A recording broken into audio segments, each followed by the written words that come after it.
Mheshimiwa Je, lini serikali itajenga uwanja wa michezo katika wilaya ya Kakonko? Swali hilo linapatiwa majibu na Mheshimiwa Naibu Waziri Hamisi Mwinjuma.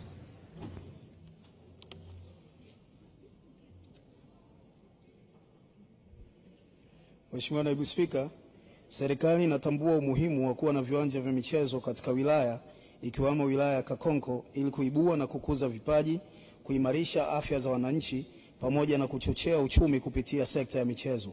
Ingawa kwa sasa wilaya ya Kakonko haijajumuishwa kwenye miradi ya moja kwa moja ya serikali ya ujenzi na ukarabati wa viwanja kwa ajili ya CHAN na AFCON, Wizara ya Habari, Utamaduni, Sanaa na Michezo ikishirikiana na TAMISEMI inaendelea kutoa miongozo na ushauri wa kitaalamu kwa halmashauri zote nchini ikiwemo halmashauri ya wilaya ya Kakonko katika kutenga maeneo na bajeti kwa ajili ya ujenzi wa viwanja hivyo.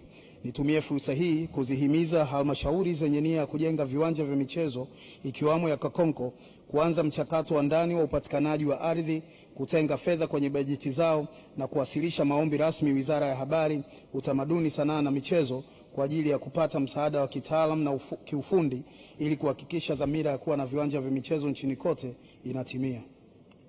Mheshimiwa Kamanga. Asante Mheshimiwa Naibu wa Spika kunipa nafasi ya kuuliza maswali mawili madogo ya nyongeza. Kwanza nashukuru kwa majibu mazuri ya serikali. Kwa majibu ya serikali, hofu yao ni wilaya kutokuwa na ardhi. Na kwa nafasi hii nithibitishe kwamba sisi Kakonko ardhi tunayo, tatizo ni fedha kwa ajili ya kuanza ujenzi huo. Ombi na swali, lini serikali sasa itatuletea fedha kwa ajili ya kuanza ujenzi kwa sababu ardhi tunayo? Swali la pili, Mheshimiwa Naibu wa Spika, lengo la kuomba kujengewa kiwanja ni kuibua vipaji vya vijana wetu katika wilaya ya Kakonko. Na mimi kama mbunge nimeanzisha ligi inaitwa Kamamba Cup kwa nia moja ile ile ya kuibua vipaji. Je, Mheshimiwa Waziri yuko tayari kutuletea wataalamu kwa ajili ya kubaini na kwa vijana wetu ambao wanaendelea na ligi hiyo? Asante Mheshimiwa. Waziri. Kushukuru Mheshimiwa Naibu Spika.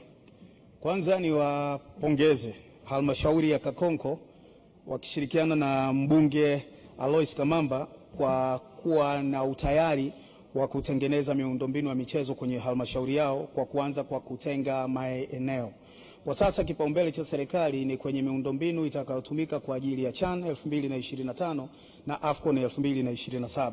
Kwa hiyo kwa hatua ambayo Kakonko wameifikia, nimuombe Mheshimiwa mbunge wawasilishe rasmi maombi kwa Wizara ya Habari, Utamaduni, Sanaa na Michezo ili kupata msaada wa kitaalamu na kiufundi, na hali ya rasilimali fedha itakaporuhusu nimhakikishie Mheshimiwa mbunge tutashirikiana nao katika kuhakikisha tunajenga miundombinu ya michezo kwenye halmashauri yao. Lakini pia nimpongeze Mheshimiwa mbunge kwa kuanzisha Kamamba Cup kwa ajili ya kugundua na kulea vipaji pale kwenye halmashauri yake ya Kakonko. Namuomba Mheshimiwa mbunge nikimaliza hapa tukutane anipatie ratiba ya Kamamba Cup na mimi nitakuwa tayari kumtumia wataalam kutoka Shirikisho la Soka Tanzania kwa ajili ya kwenda kung'amua vipaji vinavyopatikana pale Kakonko. Hali kadhalika nitaangalia na timu zilizoko karibu, nafikiri ni Mashujaa wako karibu pale, nitawaomba pia na wao wapeleke scouts wao ili tuone kama Kakonko inaweza kutoa wachezaji kwa ajili ya kucheza kwenye timu yao. Nashukuru.